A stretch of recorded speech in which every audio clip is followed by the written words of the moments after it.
لیکن اب نہیں، ایسا نہیں ہو سکتا۔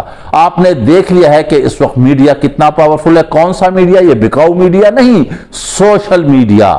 سوشل میڈیا کی مثال آپ کے سامنے ہے، جیسے سانگھڑ میں ایک وڈیرے نے ایک اونٹنی کے بچے کا صرف اس لیے محض ٹانگ کاٹ دی کلہاڑی مار کے کہ اس کے کھیت میں داخل ہو گئی۔ سوشل میڈیا نے پھر اس ایشو کو اٹھایا، اب وہ موصوف سکرین پہ آ کر کہتے ہیں کہ یہ جو موبائل والے ہیں ان پر پابندی لگائی جائے۔ سندھ میں بھی ہتک کے حوالے سے جیسے پنجاب میں ہے، اسی طرح کا ایک قانون پاس کیا جائے۔ جی ہاں، اس وڈیرے کو یہ معلوم ہونا چاہیے یہی چھوٹا سا موبائل جو ہے یہ زہر کا ٹوٹا ہے، یہ آپ جیسے لوگوں کے لیے، آپ جیسے وڈیروں کے لیے، آپ جیسے بے اختیار لوگوں کے لیے، آپ جیسے ڈاکوں کے لیے، آپ جیسے قراب پرور کے لیے، آپ جیسے منی لانڈر کے لیے، آپ جیسے کرپٹ لوگوں کے لیے۔ جی ہاں، یہی ہوتا ہے جو کلپ پوری دنیا میں وائرل ہوتا ہے۔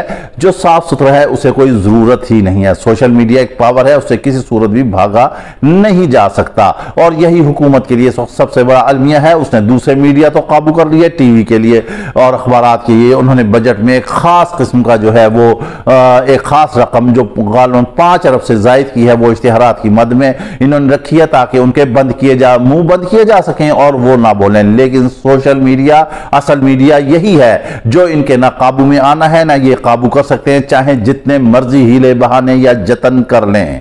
اور اب یہ بھی سننے میں آ رہا ہے، سنا یہ جا رہا ہے معین طور پر کہ عمران خان کا بھی کوئی ہم شکل تیار کیا جا رہا ہے، اور سب سے اہم بات یہ ہے کہ یہ بھی کہا جا رہا ہے جیسے انڈیا میں عمران ریاض کا ایک ہم شکل ہے، اسی طرح سے عمران ریاض کا کوئی ہم شکل ابھی منظر عام پر آنے والا ہے۔ لیکن دنیا بہت تیز ہو چکی ہے، ویجیلنٹ ہو چکی ہے، اب جس کے مرضی ہم شکل آئیں، اصل ہی ہوتا ہے، نقل ہی ہوتا ہے۔ اصل حکومت ہوتی ہے، فارم 47 کی حکومت فارم 47 کی ہوتی ہے، جیسے کہ یہ موجودہ حکومت ہے، جعلی مینڈیٹ کے ساتھ، جسے نہ عوام نے ووٹ دیا، نہ عوام نے سلیکٹ کیا، نہ ہی عوام چاہتی ہے اسے۔ اس کے ساتھ ہی ہمیں اجازت دیجیے، اپنا خیال رکھیے گا، ویلاگ پسند ہے تو لازمی لائک اور شیئر کیجیے گا۔ اللہ حافظ۔